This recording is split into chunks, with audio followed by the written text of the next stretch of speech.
70කට එහා ගියපු ඉතිහාසයක් ගැන කතා කරන රටේ තාමත් අපිට කතා කරන්න ඉතුරුලා තියෙන එකම දේ දුප්පත්කම නම් අපි ඊළඟට මේ රටේ අනාගතය ගැන සීන දකින්නේ දුප්පත්කම මාකට් කරලා නම් කවදාකවත් රටේ අනාගතය ගැන අපිට සතුටු වෙන්න බෑ.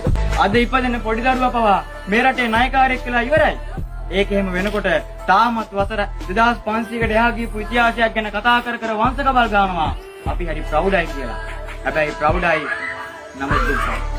ආසියාවේ මෙහෙම අරාජිකත්වයකට පත්වෙච්ච ජනතාව දුක් විඳින රටක් ගැන මම කවදාකවත් අහලා නැහැ.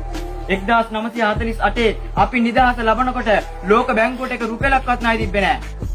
1949 අපි එංගලන්තෙට ණයක් දෙනවා. හැබැයි අද අපි බංගලාදේශිනුත් ණය ගන්නවා. ඇඟලුම් කර්මාන්තයේ බංගලාදේශය අපිනෝ ඉගෙන ගන්නේ. රට වටේම මුහුද තියෙද්දි ස්වභාවික සම්පත් ඇතිතරම් තියෙද්දි අපි විනාශ වෙලා ඉවරයි.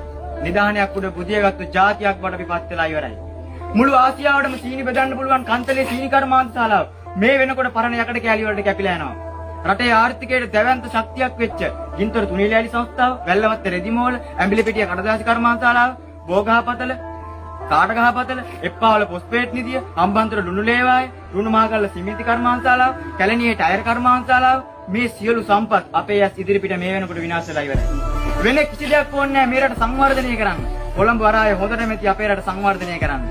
ලෝකයේ තියෙන කාර්යක්ෂමතාව වරා අතරින් 24 වෙනි තැන තියෙන අපේ රටේ කොළඹ වරායට. ඉන්දියාව අපිට වඩා ලොකු රටක් වෙලත් ඒගොල්ලන්ට තියෙන 35 වෙනි තැන. නුවර ඉඳලා පීලි දෙකක් දාලා වතුර පෙරෙව්වත් මේ රටේ මිනිස්සුන්ට 3 වේල කන්න දෙන්න පුළුවන් ඔය වරායි.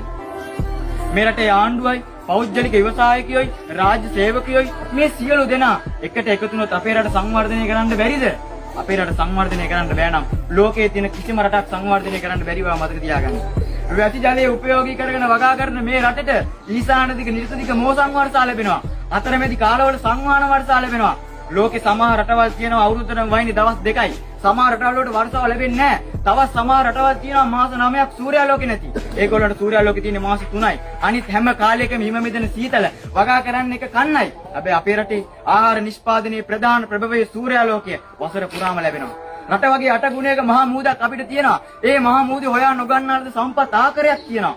නැගිනේර වෙරළ තීරේ දකුණු වෙරළ තීරේ ප්‍රධාන වෙරළ තීර දෙකක් අපේ රටේ පිටලා තියෙනවා. නැගිනේර වාරකංකාට දකුණු නිදහස් වෙනවා. දකුණු වාරකංකාට නැගිනේර නිදහස් වෙනවා. සංචාරක ශ්‍රේෂ්ඨයන් දැවැන්ත පින්මක් ගන්න පුළුවන්. ඈත පෙරදිග ඉන්දියාව, යුරෝපය, ඕස්ට්‍රේලියාව ප්‍රධාන මූදු මාර්ග 4ක් ආසන්නයේ තමයි අපේ රටේ පිටලා තියෙන්නේ. වසරකට නැව් 36000ක් අපේ රට ආසන්නයෙන් ගමන් කරනවා. ලෝකේ භාණ්ඩ ප්‍රවාහණයෙන් 3න් එකක් සිද්ධ වෙන්නේ අපේ මහා මූදේ. අපිට වසර 700කට පොහොර දෙන්න පුළුවන් නැපටයිට් නිදියක් තියෙනවා.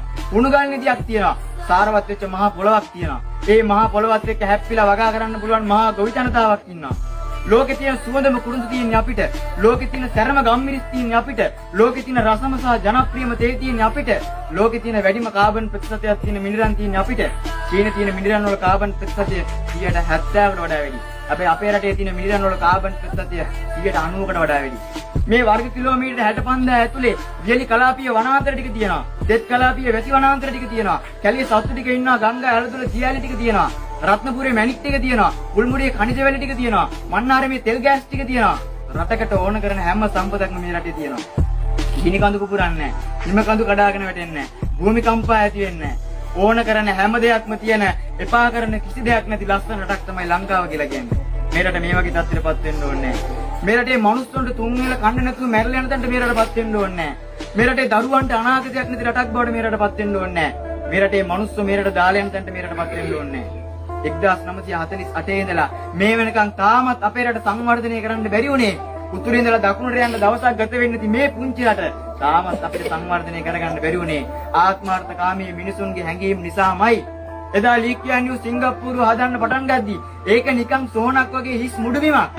අපිට වඩා සංචාරක කර්මාන්තයේ දිනු වෙච්ච මාලදිවයින නිකන් සුපට් ටිකක් විතරයි.